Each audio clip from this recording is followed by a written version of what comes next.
It drew back its massive claw, but never got the chance to swing. A flash of gray tore at the arm. The creature howled in pain as it turned to face its attacker, only to have another flash of gray leave a vicious streak of claw marks down its side. The creature had forgotten all about its helpless prey and was now more concerned with self-preservation. It spun to face its attacker and again was left with claw marks. I crawled away from the fight and found my gun. I turned back to find the worst thing I could imagine. The creature had gotten hold of Grandpa. He was slashing at every part of the creature's face and body he could reach. The creature was going for the killing stroke. It squeezed with every ounce of energy. I heard pops and cracks as bones gave way. I aimed at the creature's face, but it turned, and all I had to shoot at was the lion.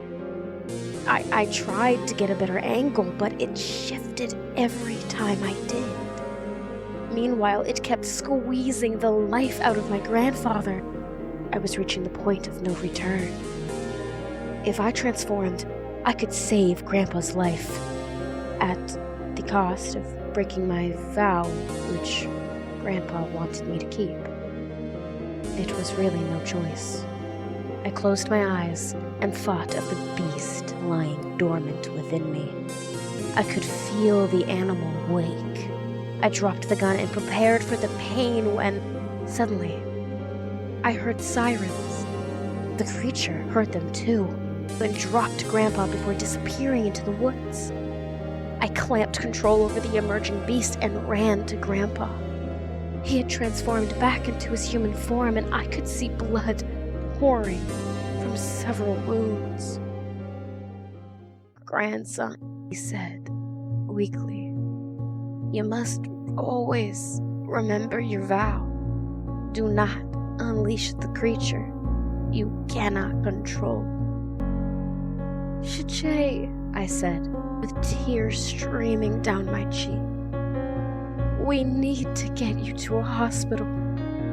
He tried to laugh, but it came out as raspy coughs that spewed blood.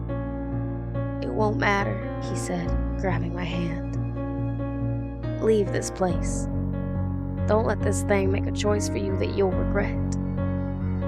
The fire trucks had pulled up, and a fireman ran up to me. "Are you okay?" he said. "Yes, but my grandfather." He took one look and ran to get the EMTs. By the time they got there, he was gone. The next few days were a blur. I don't remember much. I think I took a leave of absence. I know I didn't go to work. I just sat in the cheap motel room that was now my home, drank a lot, and felt sorry for myself. I don't want to say I got over the death of my grandfather. I'll never get over that until the creature who murdered him is dead. But I finally got myself together and went back to work. Fortunately, my car was far enough away from the flames, so I still had transportation. I drove to the station and was greeted by Ken at the door. "Welcome back," he said, offering his hand. "Sorry about your house. Is there anything I can do for you?" "I need some uniforms." "Yeah, I figured as much," he said. "How are you doing otherwise?" I'm not sure what he was expecting me to say, or how much he knew about my grandfather. So I went with the best answer. "I'm good." "That's great," he said, smiling. "It'll be good to have you back, and everything can get back to normal after that missing hiker stuff got solved." Solved? Yeah. Glenn took the reins and found the other 2 hikers. Or, I guess I should say he found their bodies. Glenn? Yup. Someone call my name? Glenn said, walking out of the bathroom. He walked up to me, all smiles, looked down at me, and shook my hand. How's it going, partner? Pretty good, I guess, I said. You tracked down the other hikers. It was mostly luck, he said. When I was out in that field, I went the wrong way back to the station and literally stumbled across them. You mean when you pulled a gun on me because you were so distraught at not being the media's #1 ranger? I thought. Good for you, I said. Ken came over and handed me new uniforms. Thanks, I said, stepping into the bathroom. I changed and took the rest of them to my car. I closed my door, and there was Glenn. Hey, I said, taking a step back. You sneaking up on me? Why would I do that? He said, grinning. No idea. I stepped past him and went to my company truck. You want me to ride along? He said. No, I think I'm good, I said. I need some alone time to get back into the swing of things. Okay, well, if you need anything, give me a call. Thanks. I will, I said, driving away. I shook my head. Glenn broke the case after all, I thought. Good for him. As I drove off on a remote road through the park, my thoughts drifted from the events of the morning to the events of the last week to the events of the last month. Eventually, they settled on my grandfather and how much I missed him. I remembered the times I visited his farm. I remembered when my mother passed away and I was sent to live with him. It's no stretch of the imagination that he was the reason I developed a love of the outdoors and respect for nature. He was the one who showed me my inner beast and how to control it. Until I was so focused on my thoughts that I almost drove off the road into a ravine. I slammed on the brakes and slid sideways on the dirt road before thankfully coming to a stop. I let out a breath I didn't realize I'd been holding, then stepped out of the truck and did a slow lap around to make sure nothing was damaged. I was pleasantly surprised to find that I had stopped within a few feet of clearance before sliding off the road to almost certain death. I looked over the edge where my truck and I had nearly careened and counted my blessings. It was a sheer drop of easily 300 feet. After that was a continuous downhill slope, ending at a ribbon of river far below. I stepped back and looked up into the clear sky without a cloud to mar the perfect blue.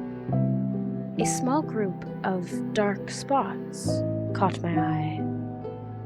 I focused on them and saw it was a group of carrion birds. They were circling over a certain spot. Out of curiosity, I went to the truck and pulled out a set of binoculars. I looked at the area where they were circling and spotted a dark object laying on the ground. I tried to make it out, but couldn't. I hopped in the truck and drove closer to where I'd seen it, and tried again to look through the binoculars. This time, I could see exactly what it was. It was a body. I double-checked and saw claw marks and blood. I watched the body and saw the chest wasn't rising and falling. I drove as close as I could, then jumped out and ran to it. I checked the neck for a pulse and found none. I rolled it over to check the injuries and found myself face to face with impossibility. Glenn's dead eyes stared up at me. How is this possible? I said, looking around as if the trees would somehow magically answer. I looked at the level of decay, and it was clear this body had been here for at least a day, possibly more. I touched his bloody cheek, and it was cold. I lifted his arm, and rigor mortis had already set in. "Who was at that station this morning?" I said to no one. "Am I going crazy?" I looked over the body laying there in a park ranger uniform. It had been shredded and soaked in blood. I rolled him over and found his wallet. I opened it up and found his driver's license. There was no doubt. It was Glenn. As I pondered my sanity, I heard an animal cry. I dropped the wallet as chills ran up my spine. I jumped up and spun around, taking in my environment. I was certain someone or something was watching me. The trees all stared back at me. My animal side was screaming that danger was close. Panic gripped me as I raced back to the truck, convinced I was being hunted, that something was about to attack. Again, I resisted the urge to transform. I drove like a madman back to the station. I was almost there when Glenn stepped out on the road in front of me. I had to stand on the brakes to keep from running him over. He stepped up to the driver's side and knocked on the window. I rolled it down, trying not to make eye contact.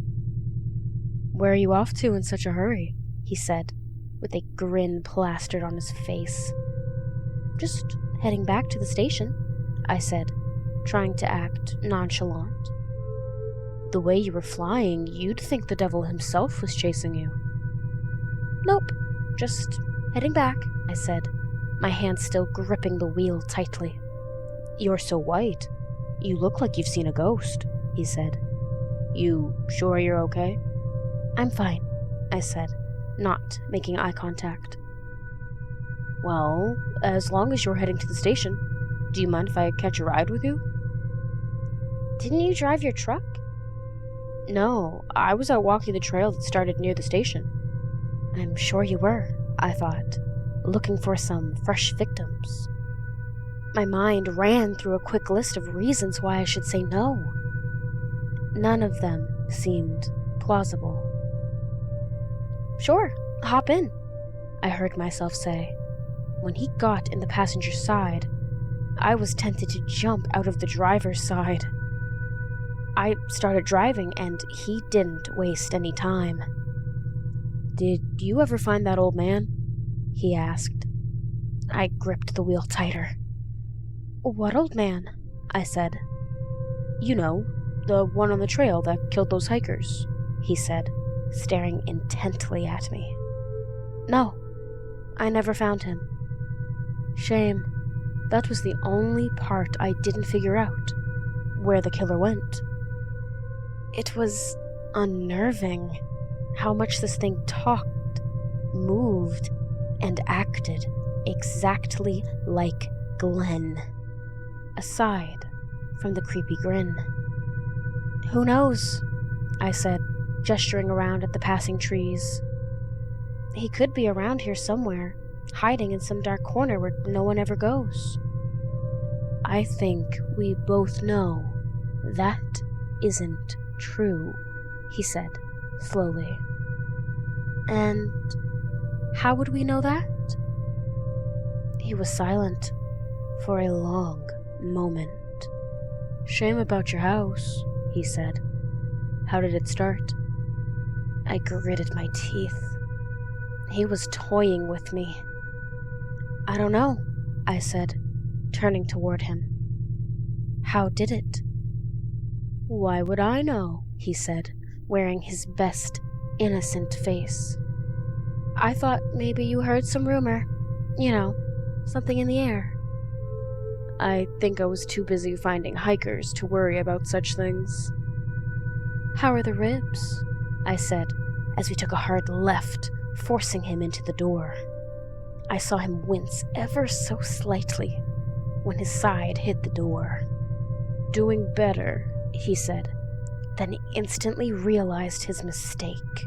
He turned toward me, wearing one of his grins, but there was no mirth in it. It was pure malevolence. His mouth grew unnaturally wide. I could see teeth elongating. He was transforming. I slammed on the brakes, making us lurch forward. "We're here," I said, looking around the parking lot of the station. "Get out." His eyes bored into mine, brimming with fury. But he knew better than to try anything here.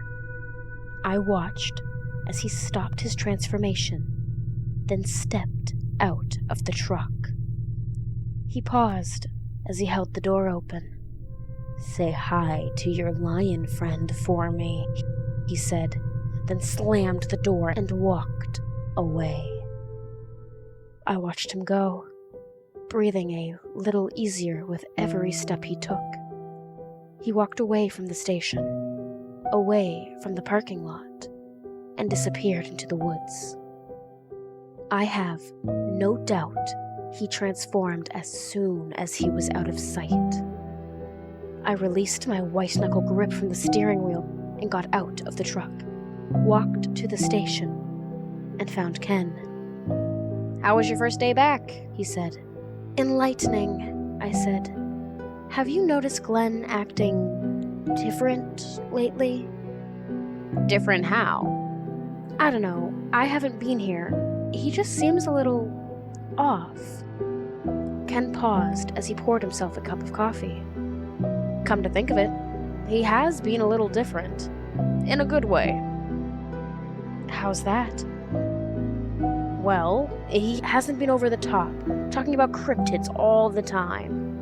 And of course, he's been super focused on finding those hikers." "The 2 others we didn't find?" "2? Oh, no. After you found those 3, we had another 2 go missing on top of that." "2 more?" "But Glenn tracked them down," he said. "Unfortunately, they were dead too, mauled the same way as the others. We still have yet to find the animal that killed them, so you be careful out there, okay?" He patted me on the shoulder and walked away as I stood there, soaking in the information. 2 more. It was then I realized that I had to stop this creature, no matter what. I drove to the motel that was my interim home and headed for my room. Tomorrow was going to be a big day, and I needed to get some rest. As I walked up the outside stairs, I glanced out toward the trees and saw a shadow disappear. I smiled to myself. Maybe I won't have to wait that long. I went into my room and locked the door, making sure the deadbolt was latched as well. I don't want to make it too easy, I thought. He might suspect something. I settled into bed and prepared. It was a little over an hour before I heard the barely audible click of the lock opening, followed by the faint scuff of the door on the worn carpet. I waited until he shut the door and approached my bed. "You know the problem with predators?" I said, hearing him freeze in his tracks. "After a while, they get this superiority complex and feel invulnerable, like nothing and no one can touch them." I turned to find the human version of Glenn staring down at me, wearing that creepy grin. That's usually when they make a fatal mistake, I said. Oh, really? He said, his smile elongating to inhumanly wide. And what mistake am I making? With a little pissant wannabe ranger who couldn't even sense the predator that was right beside him. I smiled back. You, of all people, should know that appearances can be deceiving. I do, he said. Then he transformed into the creature that had burned down my house and killed my grandfather. The strength and ferocity radiated off him in waves. He stood there, flexing his claws, his breath heaving in and out like a steam engine. He wanted to drink in my fear and relish it. He wanted to kill me slowly. I could feel it. I took no small measure of satisfaction in seeing the claw marks that were healing on his sides. At least Grandpa did some damage to it. I got out of bed and stood in front of this creature that dwarfed me in size. It was easily brushing its head against the ceiling of the room. Its fur was so black, it looked like even light was captured in it. I allowed him to think I was cringing in fear as I looked into that nightmare face. And then I darted for the door. He swung his massive claw at me, but missed by mere inches. I cleared the door, escaped into the night air, and vaulted the railing of the second-story walkway. He was a heartbeat behind me.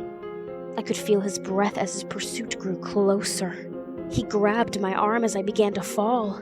I turned and saw the look of triumph on his face turn to doubt when he saw I wasn't cringing anymore.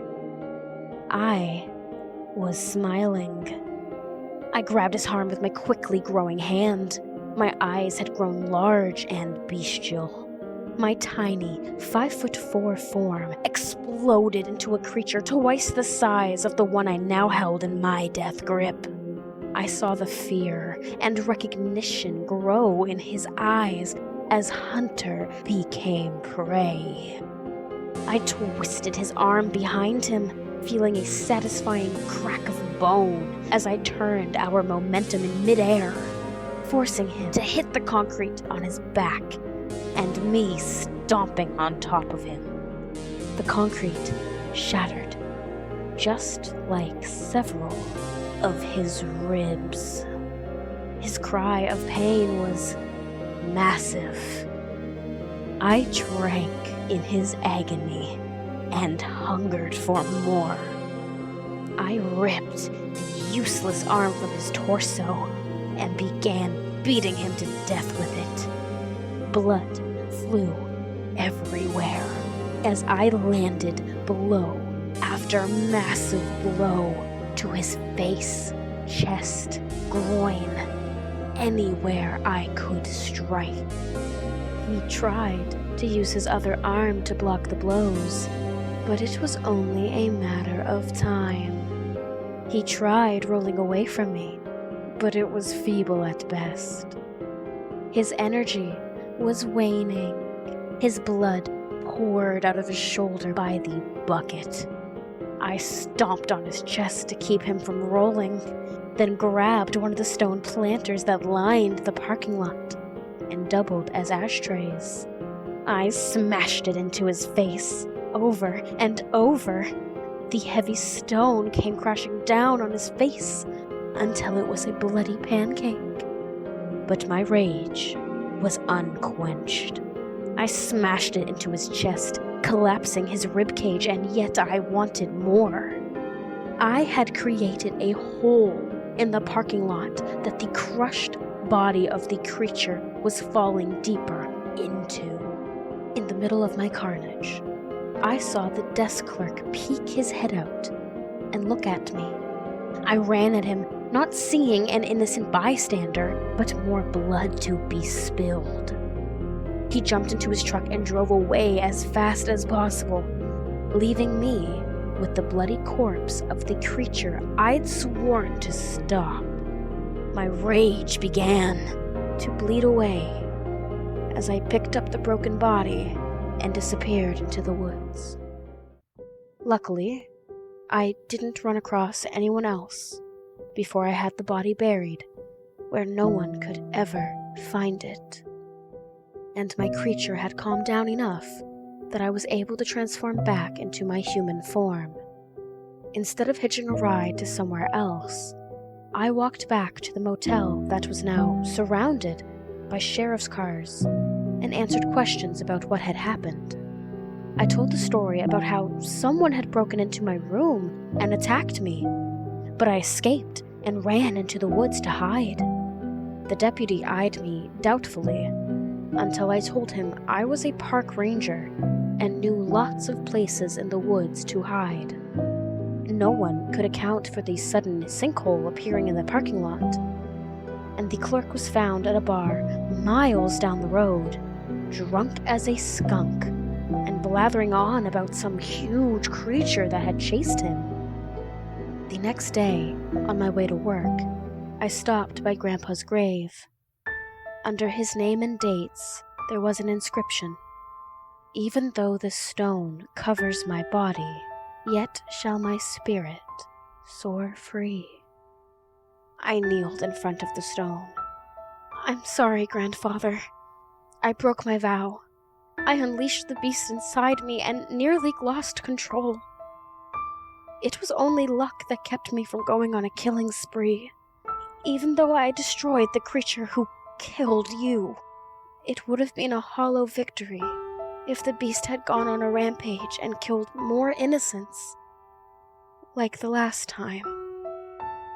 I wiped a tear from my cheek. "I swear to you, I will never again transform into the beast. Even at the risk of my life, I will not chance the beast running rampant. I will spend the rest of my life keeping it caged." I stepped away from the stone, hoping there would never be another day like yesterday, knowing that this beast inside me must never again be allowed to see the light of day, no matter what.